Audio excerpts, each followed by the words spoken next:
TRS party Narsapur నియోజకవర్గ incharge Dande అపర్ణకు party నాయకులు కార్యకర్తలు ఘనంగా స్వాగతం పలికారు. ఈ సందర్భంగా భారీ ర్యాలీ నిర్వహించి తమ ఐక్యతను చాటుకున్నారు.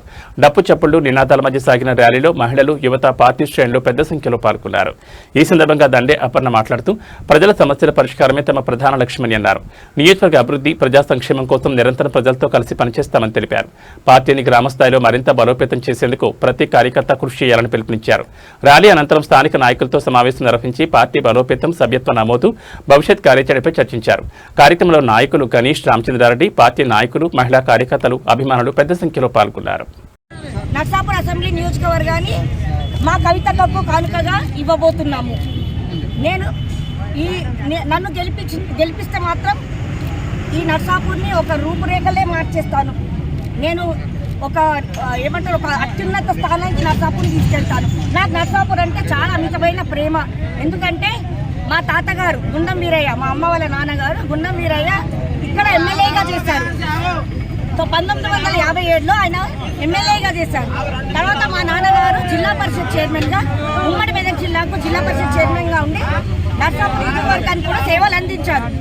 సో వాళ్ళ వారసత్వాన్ని ముందుకు తీసుకెళ్ళి నేను ఇక్కడ ఉన్న ప్రజలకందరికీ సేవ చేయాలి అని అనుకుంటున్నాను.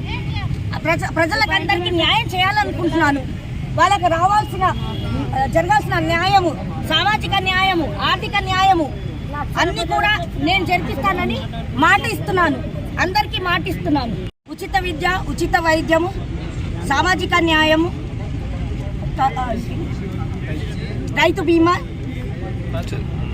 ఉచిత విద్య, ఉచిత వైద్యము, రైతు బీమా, సామాజిక న్యాయము. అపర్ణ, నేను కల్వకుంట్ల కవిత గారు స్థాపించిన తెలంగాణ రక్షణ సేన తరపున నర్సాపూర్ అసెంబ్లీ నియోజకవర్గానికి ఇన్ఛార్జ్గా నియమితురాలైనాను. నిన్ననే నాకు బాధ్యతలు కవితక్క గారు అప్పగించారు. నా బాధ్యతలు సక్రమంగా నిర్వహిస్తానని నేను మాటిస్తున్నాను. అక్కడ మేము ఖచ్చితంగా తొలి మహిళా ముఖ్యమంత్రిగా గెలిపించుకొని తీరుతాము. ఈ దుర్మార్గమైన ప్రభుత్వం, ఇక్కడ అందరు ఉన్నారు, వీళ్ళని అడగండి. మీకు ఎవరికైనా పెన్షన్లు సరిగా వస్తున్నాయా? రేవంత్ వస్తున్నాయా? రైతు బంధు వస్తున్నాయా? ఎవరికన్నా రైతు బంధు వస్తున్నాయా? చెప్పండి, గట్టిగా చెప్పండి.